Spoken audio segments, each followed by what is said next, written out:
Përshëndetje, në këtë video në sistemi SMIP do të prezantojmë ndërfaqen e re së bashku me disa nga funksionet që mund të kryejë mësuesi kujdestar. Pasi kam kërkuar në Google SMIP.al, kam vendosur emailin dhe passwordin, klikoj hyr për të aksesuar sistemin. Zgjedh rolin mësues, më pas zgjedh shkollën dhe përcjell vazhdo për të loguar në sistem.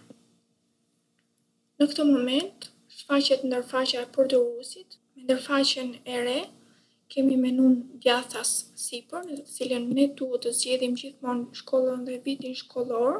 Për të filluar nga puna, përcjell vitin shkollor, pasi përzgjodha vitin shkollor dhe shkollën, klikoj ruaj.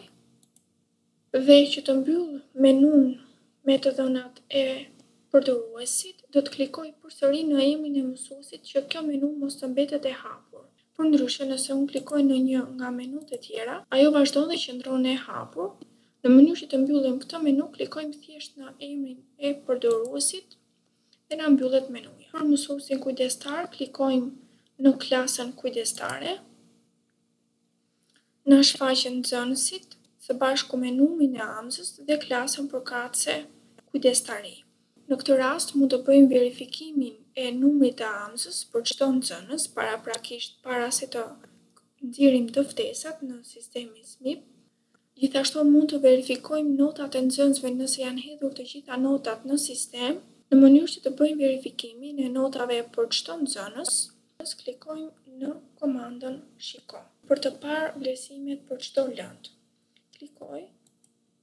Në këtë rast shfaqen të dhënat e nxënësit. Datëlindja, ID-ja me radhë, që ne të kontrollojmë notat e nxënësit duhet të shvendosemi me shigjetën djathtas.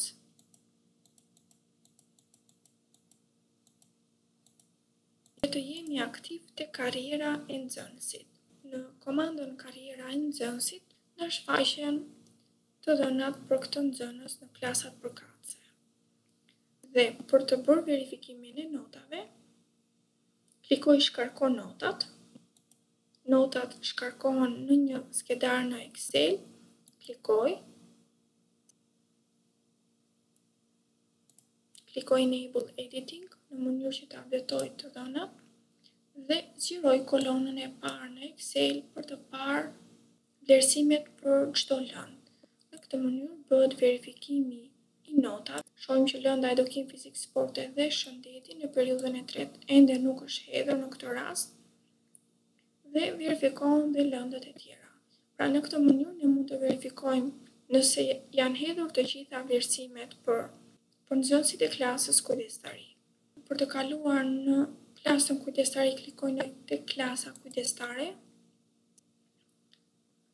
Për të shtuar karakteristikat për çdo nxënës, mund të klikojmë në ikonën e dytë, sjelljet e nxënësit dhe karakteristikat e formimit të tij. Klikoj dhe për çdo nxënës mund të japim përshkrimin në sjellje dhe formimin e përgjithshëm të tij. Në moment që përfundoj përshkrimin, klikoj ruaj.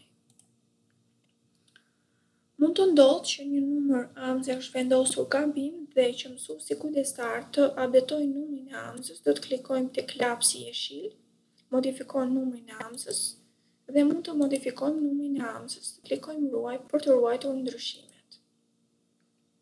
Gjithashtu kemi dhe fletat informuese për secilën periudhë, mund të klikojmë. Vlerësimet për çdo lëndë, mungesat, vonesat, mund të japim sqarime detaje në lidhje me sjelljen e nxënësit. Gjithashtu, në moment që këto të dhëna duam të dërgojmë prindërve, klikoj ruaj dhe dërgo dhe të dhënat i kalojnë automatikisht nëpërmjet sistemit elektronik i Albania, kalohen tek prindërit. Këto ishin të dhënat në lidhje me nxënësit në klasën kujdestare. Ju faleminderit.